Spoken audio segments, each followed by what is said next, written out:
From LPM, Louisville Public Media. Welcome to On Track. I'm Aisha Jaffer. National Make a Friend Day was this week, and friendship holds more significance than we might realize. In 2023, then Surgeon General Vivek Murthy called loneliness an epidemic.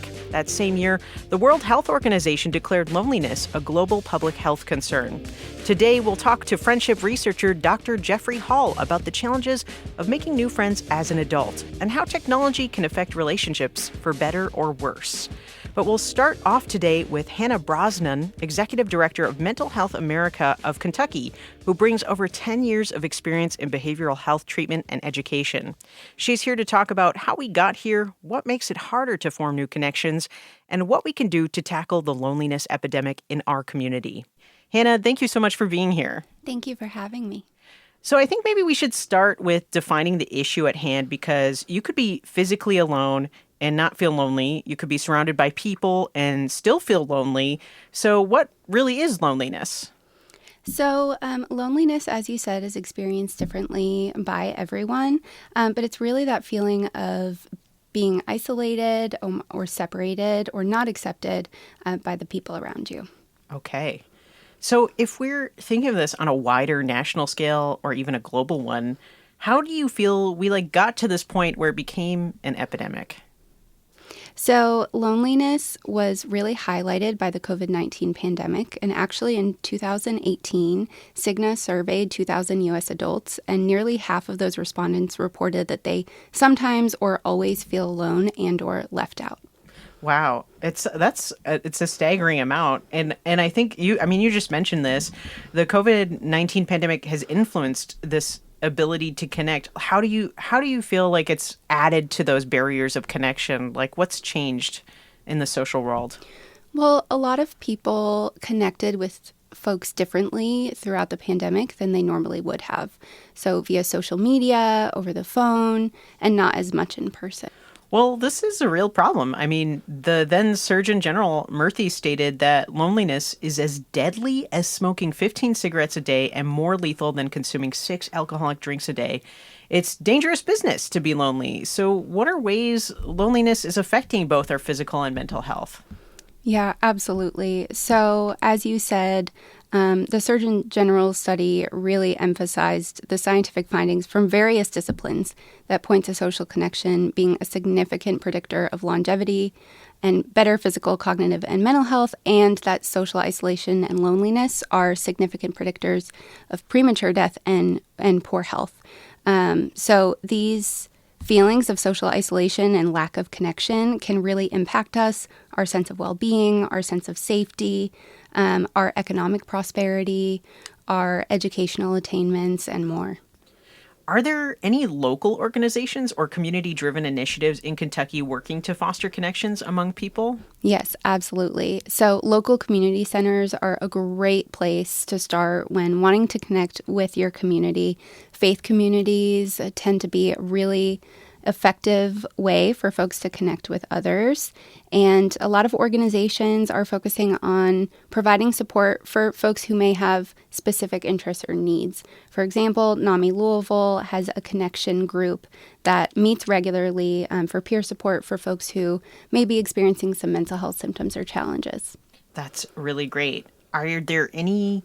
That's so cool that everybody's locally mobilizing. It's such a good thing to have that in such a strong community. Absolutely. What additional resources would you recommend for people in Kentucky looking to build their social network? I know you mentioned digital spaces, but is there anything else we're not thinking of? I think that digital spaces, again, faith communities, any clubs that might focus on your special interests. Maybe you like to go out for live music or meet up with folks for a knitting club. Volunteering for any local organizations that you might have interest in, and also just focusing on some things that we can do for ourselves. So alleviating our own personal stress, expecting the best from people, so having a positive mindset when entering into and sustaining social interactions, and then just, again, reflect on what interests you and what type of socialization you're looking for. Yeah, one of my closest companions is with my furry friend, my dog Yukon. How do you feel pets play a role in tackling loneliness? Well, I can speak from personal experience and say that pets are very effective for some people in tackling that loneliness. For others, maybe pets aren't necessarily up their alley, but they may be interested in volunteering or even just visiting the local humane society or the Louisville Zoo. Yeah, that's something I frequently hear too, though, when people are going to volunteering. They're like, how can I work with animals? Yes, but then maybe not have to clean up after them at home. It is a responsibility for sure. So what advice would you give to those who might be struggling to make that first step towards connecting with someone new? I would say remember that not every interaction will lead to a friendship, and that's totally normal. Focus on relationships that are of high quality to you and give yourself space to have those fleeting but meaningful interactions. Well, thank you so much for being here. Hannah Brosnan is the Executive Director of Mental Health America of Kentucky. She has over 10 years of experience in behavioral health treatment, education, and nonprofit sectors, and holds a BA in psychology and a Master's of Education in Behavior Analysis. Stay with us. We'll be back in a minute. You're listening to On Track with Louisville Public Media.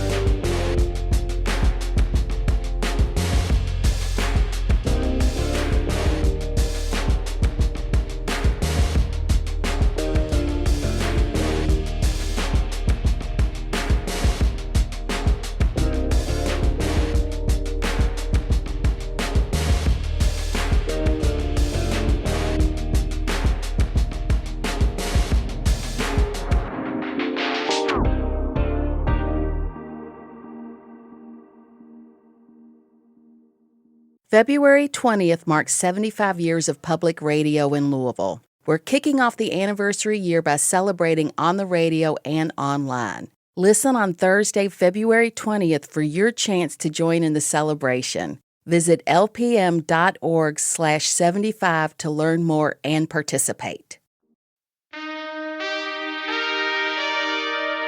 Welcome back to On Track. I'm Aisha Jaffer, and today we're exploring the loneliness epidemic, how we got here, and how to foster meaningful connections. Joining me now is Dr. Jeffrey Hall, professor of communication studies at the University of Kansas and a former visiting scholar at Harvard's Berkman Klein Center.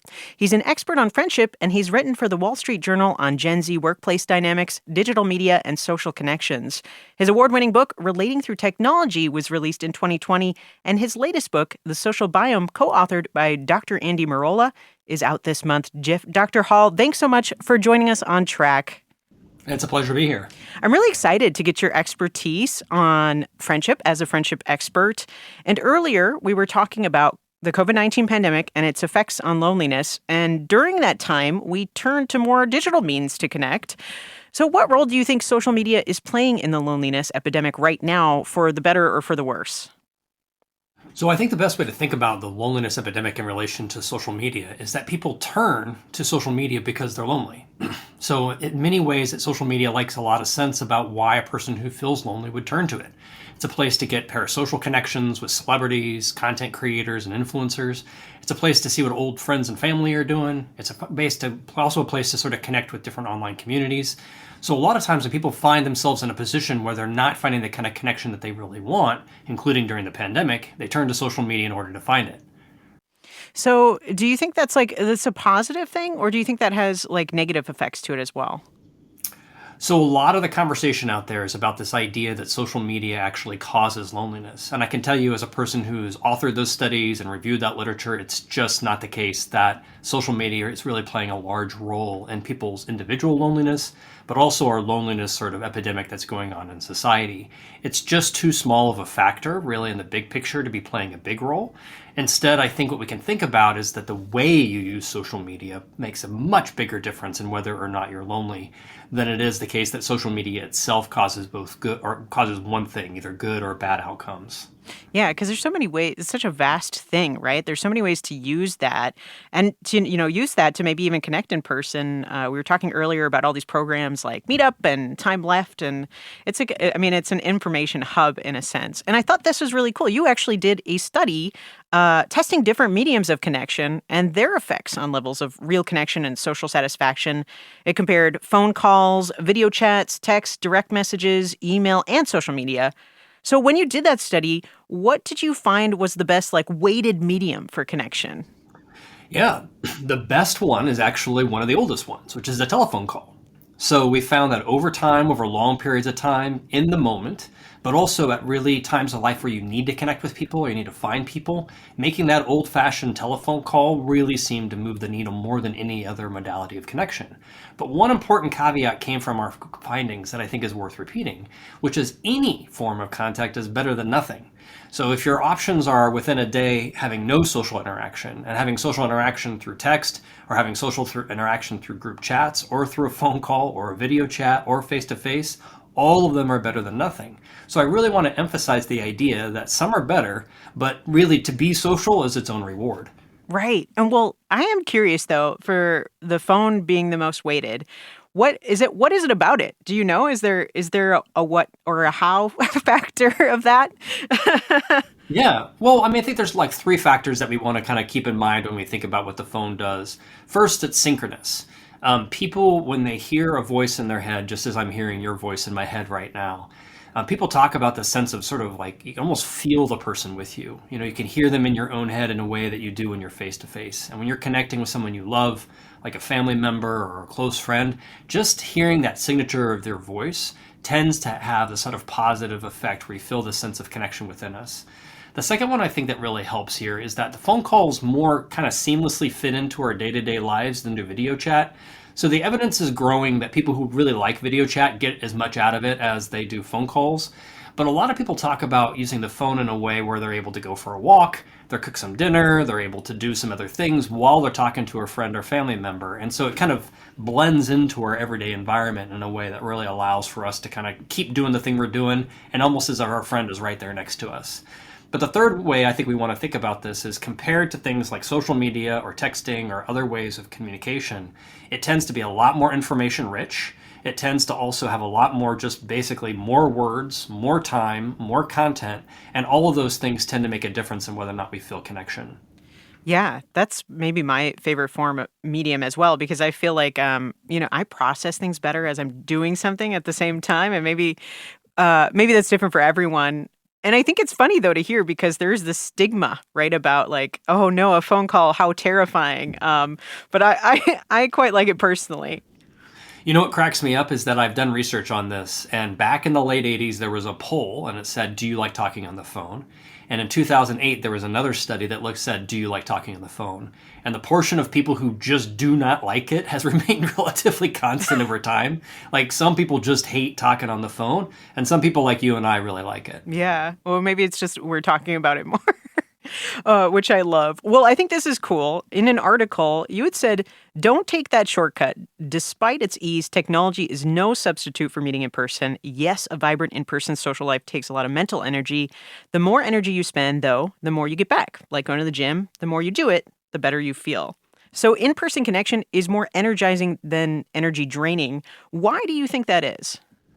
Yeah, that's a great question. So we want to think of energy in two ways. And this was something that's a theme that's in the book, The Social Biome, that we're really excited to share. I think it's one of the newest ideas and freshest ideas in that book.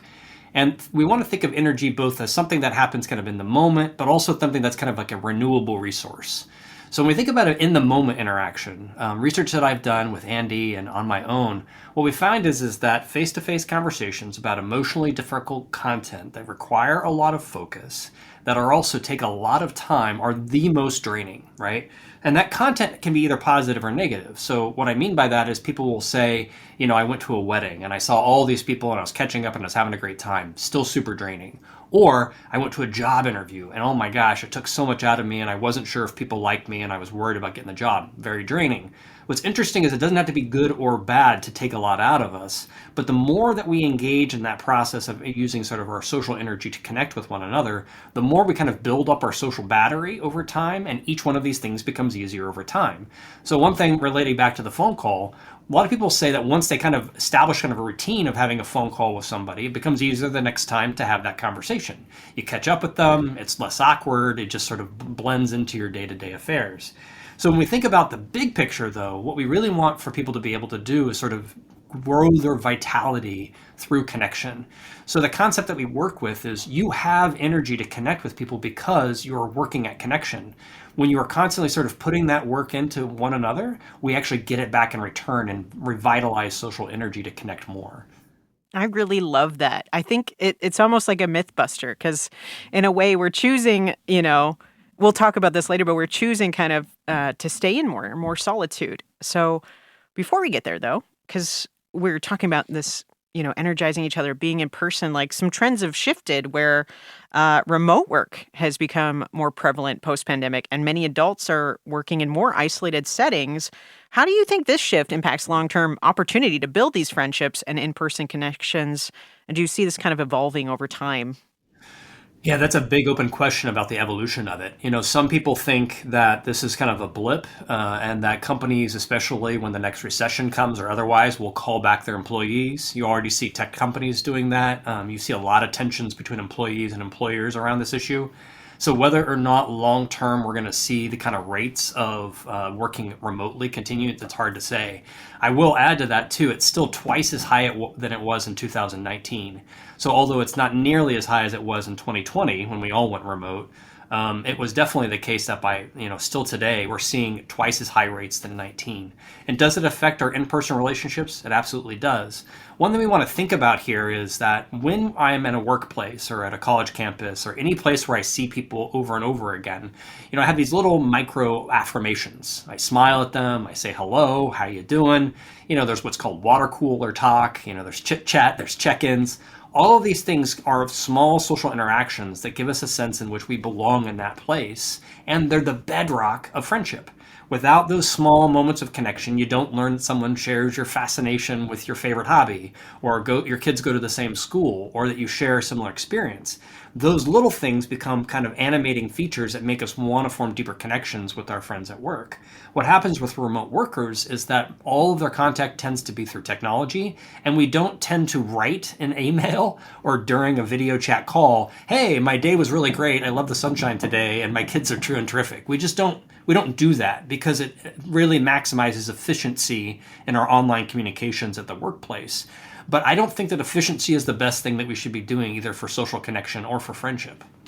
Right. Well, you mentioned, I think this is interesting. You mentioned these little moments, right, that we have with people when we are in person. Is that, you can tell me if I'm wrong here, is that called social snacking or is that something else? A little bit different. Okay. So the social snacking idea comes from the idea that for a long time, well before social media, people would put little reminders of the people that they loved in their office place or their homes. So, and I can just look on my walls. I have pictures of my family. I have pictures of former graduate students and pictures of my kids. And they litter my walls because I want them to be there to remind me of the ways in which I'm connected with one another. All these people who matter to me. And it's very common, well before the social media era, to people to use visual images, sometimes letters, sometimes cards. All these things like kind of create a sense of it's a little snack, a little reminder of your connection to one another. In the era of social networking services, once people started sharing that content on social media, people would consume that content in the sense in which that I get to see my brother's kids, or I get to see my the new baby of a friend of mine, or their vacation together. Those little reminders of social connection tend to make us feel good in the moment, right? That I am connected to others, that they care about what I have to offer them, and that social media creates an opportunity for me to heart it, or like it, or comment on it, or support it in some way, and gives me something to talk about in the future with that person when I see them. All those little social snacks are very healthy in the sense in which that they're kind of a bedrock of a broader social kind of biome and place in which that we live, but they shouldn't be the thing that we do by themselves. If we only engage in social snacks, people tend to feel lonelier over time. So if I just stuck in my office all the time and I never got to see all these people on my walls, I would eventually be lonely despite the presence of snacks.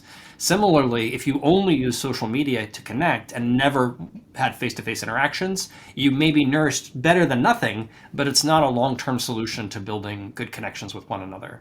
Yeah, and we talked about that too, briefly, just like, you have all these pieces that have to work together, but then there's sort of this trend on top of remote work of choosing solitude or introversion or more me time.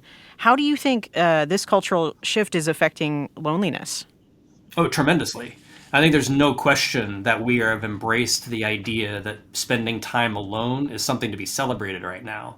What's interesting is historians about like concepts around sociality and loneliness. What they talk about is history goes through sort of epochs where people are celebrating loneliness as its virtue. So you can think of like, the traveler and the wanderer and the monk and in the monastery, the sense in which that they're closer to God or they're exploring the world, right? And then there's another period that people go through where they're like, people who are isolated are deviants, they're problem causers, they're social isolates, they're causing problems in society because they're not integrated with us, right? They're lone wolves or kind of dangerous, right? And so society goes through these epochs of shifting between celebrating solitude and then celebrating being connected. I think in the book, we talk about this idea that we are currently going through a period where the indicators that we're celebrating solitude are everywhere. People are spending less and less time at parties and social engagements, time face-to-face in conversation. People are living alone a lot higher rates. People are joining clubs, organizations, and otherwise at much lower rates. People aren't going to church as much. They're not engaging in kind of face-to-face communication as much. And we seem to be celebrating it, right? I'm sure you've heard of the concept of FOMO, but maybe you haven't heard of JOMO, which is the joy of missing out, right? People are like, it's great not to go anywhere. I'd prefer to be alone in my own home or to not interact with anybody. So there's a cultural sort of construct that's being built around this idea that introversion is having a moment and solitude is the thing you should seek. And people suck and you really shouldn't go out anyway because they're just a big hassle. So it's fascinating as communication scholars, we see this as mirroring back to us our values. And we're going through a period of time where people are really valuing their alone time. Yeah, that's wild. I have never heard of that term, JOMO. I feel informed. FOMO was such a thing growing up. Well, so how can we fix this issue of loneliness? What do you think we can do as individuals to create more friendships and more real connections? Yeah, that's a great question. I think there are two ways to think about this. First is there's a lot of places throughout the world who are struggling with this and trying to find solutions. Governments, there are agencies and nonprofits, there are academics like myself. There are lots of people who are talking about it, and I think that's a really good sign. We're actually building an awareness that thinking about social behavior is something we should be striving towards or attempting to accomplish as a society or as an individual. That's growing a lot, and that's a good thing. So the first step is acknowledging it's worth trying. It's worth working at, which leads me to kind of my second thing. If you want to specifically try in your own personal life to be a person who's more social, the rules of thumb that I would offer you are these. The first thing is I'm not asking you to do like a heavy duty social calendar or add a million different things to your life. I'm asking, try to keep in touch where you're having a meaningful conversation with someone that you care about once a week. Try to have a social event, like you go out to drinks or dinner or coffee with a friend or person that you care about once a month. Every day, talk to a stranger, and every single day, talk to a person who is in your social world in a way that shows compassion and dignity and interest in their life. So some things are daily, some things are weekly, and some things are monthly. I really love that. It feels like almost like a prescribed routine, which is great. I'm personally a fan of that kind of structure. And I love what you talked about, too, talking about around the world. I don't think, I thought it was very surprising to hear like Japan and the UK, they have ministers of loneliness who are actually working on this issue. It's a true issue, global concern. Are there any policies here that you know of that are working on more connection? I think that policymakers are spending a lot of time and energy thinking about social media, but they're not spending a lot of time thinking about loneliness as a broader epidemic that we should be thinking about. There is some controversy about how much worse things are now than they used to be. There is also, interestingly, pushback where people are like, if I'm alone, it's my own problem. It's not your problem. And keep the government out of my life, which I understand. And we've really thought of people's social lives in the United States as their own business. I mean, sometimes we don't even ask about it because it's stigmatized to admit that you're lonely. It's odd to even think that there's something bad about it. We have like the cowboy, out in the plains doing their own thing, or, somebody from different eras where the concept that they're on their own is something to be privileged and to be valued. So what I think is strange is that in the United States, we are not currently, I think, engaging in policy level decision making because we haven't even gotten to the point where we agree that it's a problem that people should even be attending to. Yeah, it's so wild to think about, especially after it's been named like a loneliness epidemic here. What would you say, or I guess what advice really would you give someone who feels hesitant or possibly some anxiety about taking that first step towards building a new friendship? Yeah, there's two thoughts that I have. One is that every single act you do makes things easier for the future. In the book, we talk about this as like a catalyst. So if you think of a chemical interaction, it takes a lot of energy up front to have that chemical, that interaction to create the outcome. What a catalyst does is it lowers the energy cost in the long term to get the outcome. In a friendship, you putting those little moments in to connect, you working hard to invite somebody or to continue to work at that relationship, every single time that you put that work in, it actually goes towards the outcome of a closer relationship that you can benefit more in the long term by being around somebody who is more comfortable, easier to get along with. It just sort of paves the way towards an easier, less energy intensive interaction with a lot more belongingness if you work hard at the beginning.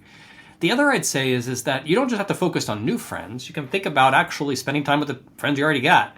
We did a study last year in the American Friendship Project where we found that it's not the case that Americans feel like they don't have friends. It's not the case that they're not satisfied with their friends. And it's not the case that they don't think they have friends who celebrate the good things in their life. It's the case that they don't prioritize spending time with their friends and they don't feel close to the friends that they have. So people know, like, I'm not doing it, I'm not very close, but they're reluctant to take the steps to actually make that closeness.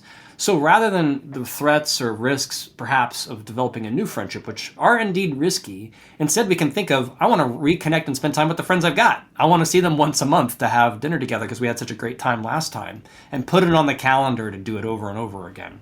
Dr. Hall, thank you so much for talking friendship with us on Track today. Dr. Jeffrey Hall is a friendship expert and professor of communication studies at the University of Kansas. He has written for the Wall Street Journal on Gen Z workplace dynamics, digital media, and social connections. His award-winning book, Relating Through Technology, was released in 2020, and his latest book, The Social Biome, co-authored with Dr. Andy Merola, is out this month. Thank you. It's my pleasure. Thank you. On Track is a production of Louisville Public Media. The On Track production team includes Michelle Tyreen Johnson, Jacob Munoz, Alex Biscardi, and Laura Ellis. If you're just tuning in and you want to hear the full show, you can find it now at lpm.org, on the LPM app, or in your favorite podcast app. And let's continue the conversation. Is there something you want to hear about? Something that matters to your Kentuckiana experience? Let us know by sending an email to ontrack@lpm.org. I'm Aisha Jaffer, and remember to continue to reach out because a connection will be made, I have no doubt. Until next time, you're on track with Louisville Public Media.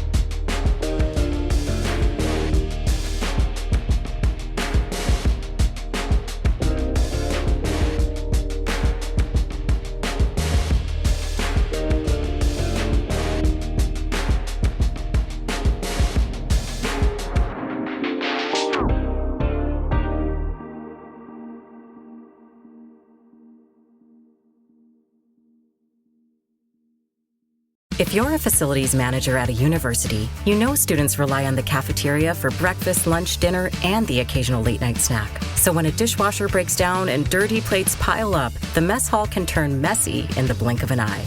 Enter Grainger. With over 1 million industrial-grade products and fast delivery, the product you need now is never far away. So you can turn that dishwasher back into a lean, clean washing machine. Call, click Grainger.com, or just stop by. Grainger, for the ones who get it done.